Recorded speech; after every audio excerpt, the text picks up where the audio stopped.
Assalamualaikum warahmatullahi wabarakatuh.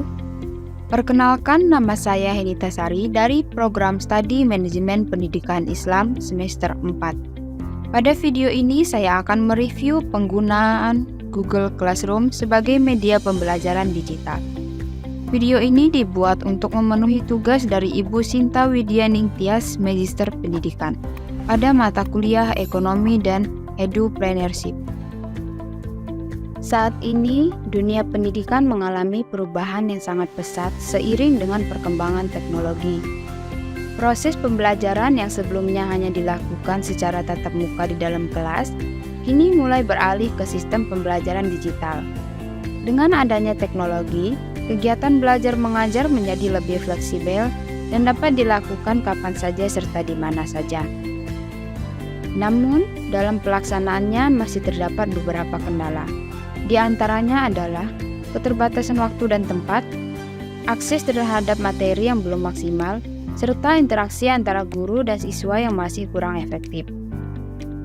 Oleh karena itu, diperlukan solusi berupa pemanfaatan teknologi dalam pembelajaran. Salah satu solusi yang dapat digunakan adalah melalui platform pembelajaran digital yang mampu mendukung proses belajar mengajar secara lebih efektif dan efisien. Salah satu platform yang dapat digunakan adalah Google Classroom. Google Classroom merupakan media pembelajaran berbasis digital yang memudahkan guru dalam mengelola kelas, membagikan materi, memberikan tugas, serta melakukan komunikasi dengan siswa secara online. Untuk melihat bagaimana penerapannya, berikut ini adalah kelas yang telah saya buat menggunakan Google Classroom. Di sini kita dapat melihat tampilan awal kelas yang telah saya buat, yaitu kelas kewirausahaan untuk kelas 8. Pada bagian atas, terdapat nama kelas yang berfungsi sebagai identitas kelas, sehingga siswa dapat dengan mudah mengetahui mata pelajaran yang sedang dipelajari. Kemudian pada bagian forum atau stream, ini merupakan halaman utama yang pertama kali ditampilkan ketika kita masuk ke dalam kelas. Fungsi dari forum ini adalah sebagai tempat komunikasi antara guru dan siswa. Guru dapat memberikan pengumuman, informasi terkait pembelajaran, serta menyampaikan arahan kepada siswa. Selain itu, siswa juga dapat memberikan tanggapan melalui kolom komentar, sehingga terjadi interaksi meskipun tidak dilakukan secara langsung. Walaupun pada kelas ini masih dalam tahap pengembangan, namun fitur forum ini sangat penting untuk menunjang komunikasi dalam pembelajaran online. Selanjutnya kita masuk ke bagian tugas kelas atau classwork. Bagian ini merupakan bagian inti dalam Google Classroom, karena disinilah seluruh aktivitas pembelajaran dikelola. Pada menu ini, guru dapat menyusun materi pembelajaran secara terstruktur. Misalnya dengan membagi menjadi beberapa topik sesuai dengan pembahasan yang akan dipelajari. Selain itu, guru juga dapat menambahkan berbagai jenis konten, seperti materi berupa file PDF, video pembelajaran, maupun link sumber belajar lainnya. Dengan adanya pengelompokan ini, siswa akan lebih mudah memahami alur pembelajaran karena materi tersusun secara sistematis. Jika kita klik tombol buat, terdapat beberapa pilihan yang bisa digunakan oleh di antaranya adalah membuat tugas, tugas kuis, pertanyaan, materi, serta topik. Setiap fitur ini memiliki fungsi masing-masing dalam mendukung proses pembelajaran. Sebagai contoh, fitur tugas digunakan untuk memberikan pekerjaan kepada siswa, sedangkan fitur materi digunakan untuk membagikan bahan ajar. Dengan adanya fitur-fitur ini, guru dapat mengelola pembelajaran secara lebih efektif dan terarah.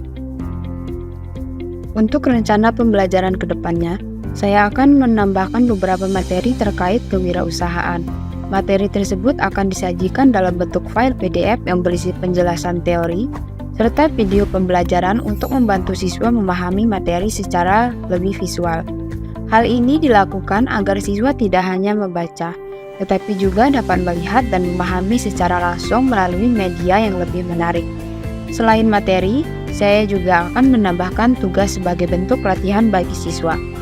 Tugas tersebut dapat berupa rangkuman materi, soal latihan, maupun pertanyaan yang mendorong siswa untuk berpikir lebih kritis. Kemudian, saya juga berencana menambahkan kuis sebagai bentuk evaluasi pembelajaran, sehingga guru dapat mengetahui sejauh mana pemahaman siswa terhadap materi yang telah diberikan. Selanjutnya, pada bagian menu orang, kita dapat melihat daftar anggota yang tergabung dalam kelas. Menu ini terbagi menjadi dua bagian, yaitu guru dan siswa. Pada bagian ini, guru dapat menambahkan siswa ke dalam kelas dengan menggunakan kode kelas atau melalui undangan. Fitur ini sangat membantu dalam mengelola peserta didik serta memastikan bahwa seluruh siswa dapat mengikuti pembelajaran dengan baik. Selain itu, Google Classroom juga memudahkan dalam proses pengumpulan tugas. Siswa dapat mengumpulkan tugas secara langsung melalui platform ini, sehingga lebih praktis dan tidak memerlukan kertas. Guru juga dapat memberikan nilai serta komentar sebagai umpan balik kepada siswa. Berdasarkan hasil review yang telah saya lakukan, dapat disimpulkan bahwa penggunaan Google Classroom sebagai media pembelajaran digital memiliki peran yang sangat penting dalam mendukung proses pembelajaran di era modern saat ini. Melalui platform ini, guru dapat mengelola kelas secara lebih terstruktur, mulai dari penyampaian materi, pemberian tugas, hingga proses evaluasi pembelajaran. Di sisi lain, siswa juga dapat mengakses materi dengan lebih mudah, serta mengikuti kegiatan pembelajaran secara fleksibel tanpa terbatas oleh ruang dan waktu. Meskipun masih terdapat beberapa keterbatasan, seperti ketergantungan pada koneksi internet dan interaksi yang tidak dilakukan secara langsung. Namun secara keseluruhan, Google Classroom tetap menjadi salah satu solusi yang lebih efektif dalam menunjang pembelajaran berbasis digital. Oleh karena itu, diharapkan penggunaan media pembelajaran seperti Google Classroom dapat terus dikembangkan dan dimanfaatkan secara optimal, baik oleh guru maupun siswa, guna meningkatkan kualitas pendidikan di masa yang akan datang.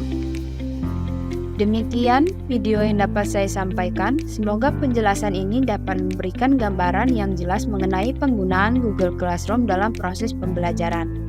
Terima kasih atas perhatiannya. Saya mohon maaf apabila ada kesalahan dalam pengucapan. Saya akhiri. Wassalamualaikum warahmatullahi wabarakatuh.